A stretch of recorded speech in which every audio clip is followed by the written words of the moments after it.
It's a weekend once again. Naimbag na aldaw, kada kayo aming kakabsat. Magandang araw po sa inyong lahat and welcome back to my channel. Dahil weekend po ngayon, as usual, chill-chill muna tayo. Magbasa tayo ng mga reaksyon ng ating mga kababayan tungkol po sa nangyayari sa ating political world. Unahin po natin itong si Senate President Alan Peter Cayetano na sa ngayon ay panay ang live. Panay ang paliwanag sa taong bayan. Alam nyo, kapag ganyan paliwanag ka ng paliwanag, meron ka kasing ginagawang hindi tama. Kailangan mong bilugin ang isipan ng taong bayan to believe na tama ang ginagawa mo. Pero dahil maya't-maya ka na lang nagla-live para magpaliwanag sa taong bayan, lumalabas tuloy yung katotohanan na meron kayong evil plans. At lahat ng ginagawa ng Senado natin ngayon, isang tao lang po ang magbe-benefit niyan, si Sara Duterte. Lahat po lahat ng ginagawa ng grupo ng majority bloc mula nung naupo si Alan Peter Cayetano ay para protektahan si Sara Duterte sa napipinto nitong impeachment trial. Ngayon, magtagumpay man ang majority na i-acquit si Sara Duterte, the mere fact na lalabas lahat ng katotohanan, lahat ng ebidensya, lahat ng testimonya, lahat ng mga witnesses sa kanyang impeachment trial, sapat na po yun to trigger the minds of the Filipino people. At kung nagawa ng minority na mag-walk out, magagawa ulit nila yan sa trial. Magkamali lang ng isang beses itong majority. Sigurado ako, isang walk out lang ng minority, the Filipino people will follow. They will walk out of their homes, of their houses to support the minority. Lalo na kung ia-acquit itong si Sara Duterte kahit na naglabasan na lahat ng ebidensya. Pero kung mapapatunayan naman ng 16 na abogado nitong si Sara Duterte na siya ay malinis, we have no choice but to accept it. Pero kung gagawan nyo ng kalokohan at makikita ng taong bayan yan na lahat ginagawa nyo para lang ma-acquit si Sara Duterte, ibang usapan na yan. You have to listen to the evidences. So kung akala ni Alan Peter Cayetano namamayagpag siya ngayon para siyang on top of the world, na akala mo astang presidente na siya, tingnan po natin. Akala ninyo mananahimik lang ang taong bayan sa ginagawa niyong gulo sa Senado? Okay, unang statement po ni Alan Peter Cayetano na gustong reaksyonan ng ating netizen. Ito pa lang si Alan Peter Cayetano, pabor sa EJK ni dating Pangulong Rodrigo Duterte. Wait, hindi naman nakapagtaka dahil itong si Cayetano ay naging running mate ni Digong noong 2016 elections.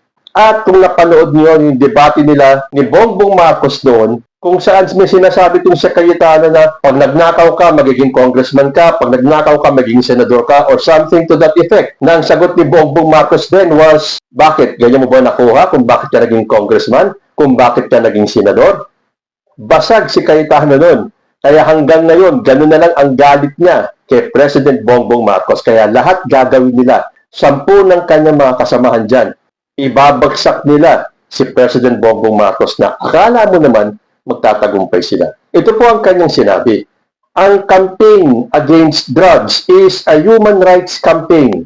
It is a pro-life campaign dahil pumapatay ang drugs. See? Ibig sabihin, mas okay kay Alan Peter Cayetano na marami ang mamatay dyan sa war on drugs ni Digong.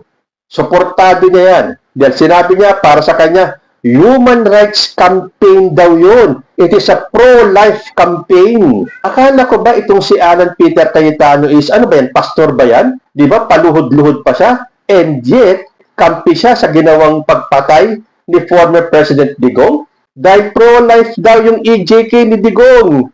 Nako, alam mo Alan Peter Cayetano, buhay ka pa pero sinisiliban na ang kaluluwa mo sa impyerno. Sa bagay, doon naman kayo makikita ni Digong, di ba? Sabi niya magsama-sama daw kayo sa impyerno at lahat kayong mga DDS, hihintayin niya sa impyerno. Sagot sa kanya ng netizen na si Jaden Umapas, hilig nilang ibigkas na maganda daw ang war on drugs nila. Bakit ginawang economic advisor ni Duterte ang isang Chinese drug lord na si Michael Yang? Galit sa droga pero mga kaibigan, puro drug lord. Galit sa droga, tapos si Pulong Duterte sangkot sa magnetic filters na may laman drugs noong 2017. Galit sa droga pero walang napatay na drug lord simula naging presidente. Hanggang pagtapos ng termino, ginagamit ang salitang droga para pagtakpan ang negosyo nilang droga. Mga tauhan na mismo ni Duterte ang umamin na sangkot ang pamilyang Duterte sa drugs. Hindi mo makuha ang logic, no? Dahil panatiko ka. Oo nga naman, hindi nakikita ni Cayetano lahat ng ito. Sa bagay, sabi nga nila, kapag DDS ka at panatiko ka, bulag ka sa katotohanan. At yan ang nangyayari sa mga DDS. So ito ba ang gugustuhin yung maging Senate President? Yung suportado ang patayan ng EJK? Doon naman tayo sa naganap na walkout ng minority. Meron pong reaction dyan, si Congressman Kiko Barsaga. Sabi niya, support ako sa walkout ng Senate minority. Wala naman silang ginagawa sa Senado, kaya tama lang na lumabas na sila at huwag nang bumalik.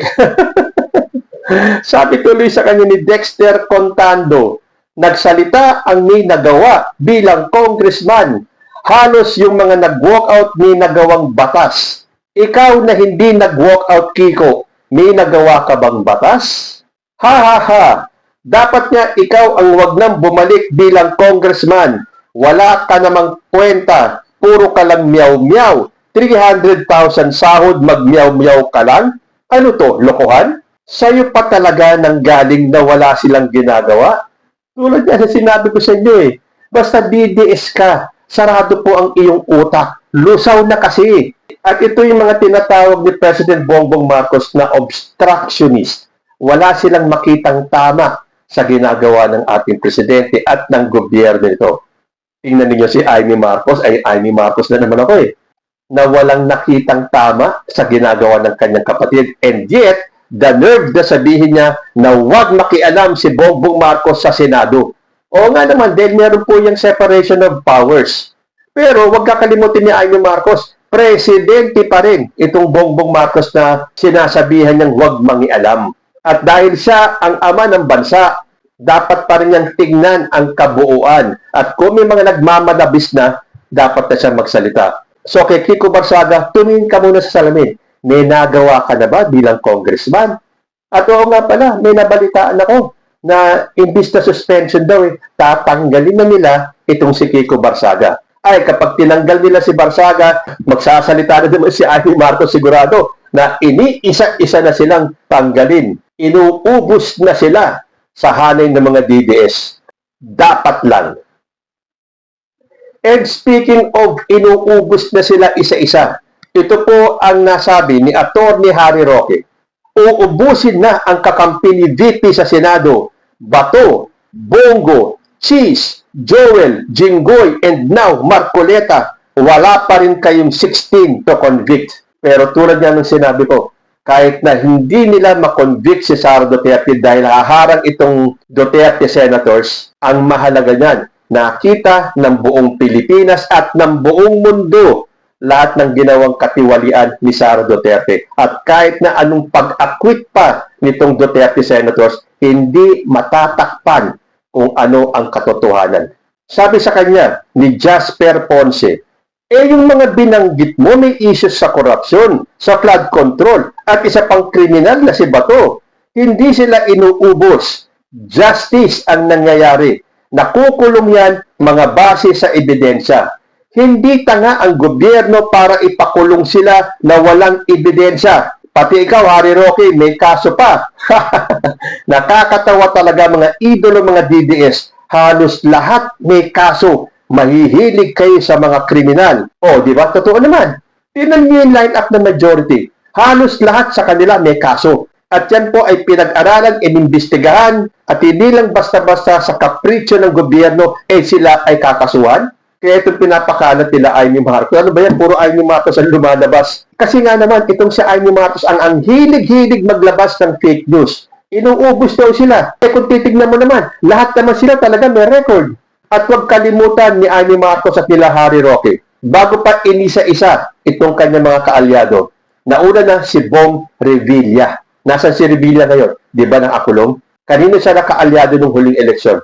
Di ba kay President Bongbong Marcos? Ibig sabihin yan, walang pinipili ang hustisya. Kahit na sino ka man, kahit na kamag-anak, kaibigan, kaalyado, kapag nakitang may probable cause para ikaw ay kasuhan, gagawin po. At yan ang nangyayari ngayon. Kaya itong sinasabi nila inuubos, kasalanan niyo yan. Kasi lahat kayo halos may kaso. Andiyan naman ang korte. Kung wala kayong kasalanan, wala kayong dapat ikatakot. Dahil sinasabi ninyo, dapat dito kayo sa Pilipinas kasuhan at dito mag-imbestiga at dito magkaroon ng desisyon. Ayan na. So, huwag na kayong tiyaw-tiyaw ng tiyaw-tiyaw. Harapin nyo na lang yung magiging kaso ninyo. At kung wala kayong kasalanan, edi good. So, makikita ninyo, itong mga lingkod bayan, itong mga hinalal ng ating mga kababayan, ay hindi po para magserbisyo sa atin. Sila po ay para magserbisyo sa mga Duterte. So kahit na anong gawin ng majority at lahat ng mga DDS, magsama-sama man kayo, hindi kayo magtatagumpay. Ang kasamaan, never pong magtatagumpay laban sa kabutihan. And speaking of kasamaan, naglabas po ng statement ang anak ni Senator Bato de la Rosa. Sabi po niya, God, please protect my father from all evil. He has not seen his grandson yet. Na sinagot naman ni Mike Camiliando, protektahan ang tatay mo sa mga evil, yung tatay mo na mismo, yung evil, noong nasa kasagsagan ng kapangyarihan, inabuso nila. Patay lang sila ng patay na akala mo mga lamok lang ang mga tao at walang due process at may mga nadamay pang inosente. Buti sana kung napatay nila mga drug lord. Di sana pumapalakpak na siguro mga tenga namin hanggang ngayon. Kung puro drug lord ang namatay, dapat sabihin mo, ilayo nyo ang mga Pilipino sa tatay mong evil. Sa bagay, hindi natin maaalis Anak yan Ipagtatanggol ang ama. Kahit na anong sama ng ama, hindi makikita ng mga anak yan. So, kung talagang walang kasalanan si Bato de la Rosa, ipakita niya sa anak niya na malinis siya. Humarap siya sa ICC at ipaglaban niya. Dahil oras na mapatunayan niya na wala siyang kasalanan, di makikita pa niya yung kanyang magiging apo. Oy, naalala niyo ba yung failed na pinalabas na video ni Amy Marcos sa Senado? Napanood niyo ba yung video kung saan may sinisi pa si Amy Marcos? Doon siya nag-approve ng video. Sure, papagod sa tulo. Sabi mo, okay lang yung video. Sir, fault. The one who approved it is She just came on joking. that thirsty woman from Tapos yung ginigiit ni Amy Marcos tungkol sa pag-amyenda ng Constitution, yung charter change, napahiya siya dun Dahil yung mismong kaalyado niyang si Robin Padilla, noon pa man, panahon pa ni Digong, isinusulong na ni Robin Padilla ang charter change.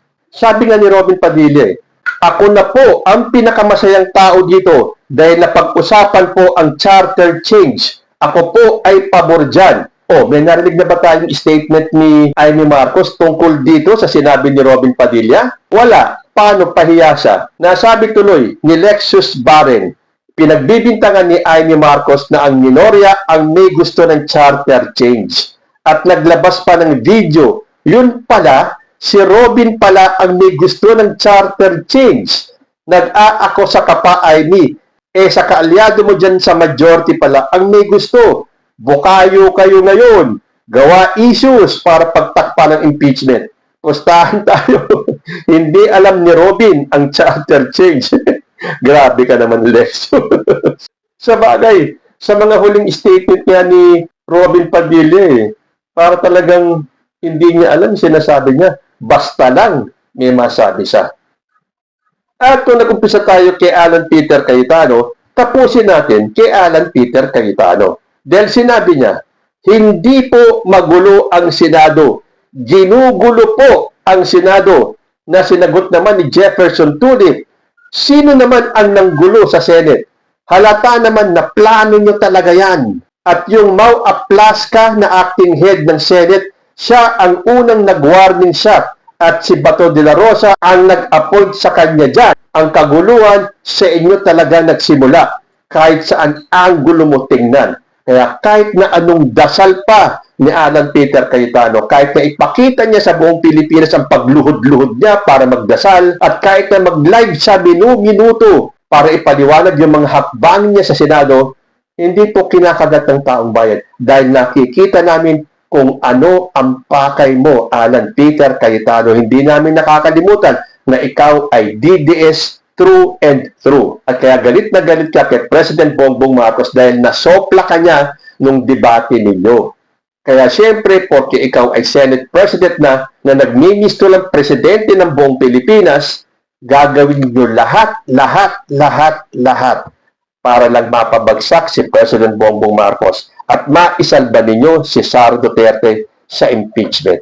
Again, uulitin ko po, kung nagawa ng minority na mag-walk out sa ginagawa niyong katarantaduhan sa Senado, pagdating sa impeachment trial, one false move from the majority can trigger a whole new people power. Kayo po, anong masasabi ninyo? Comment lang po down below and I will see you in my next video. Diyos ti Admina.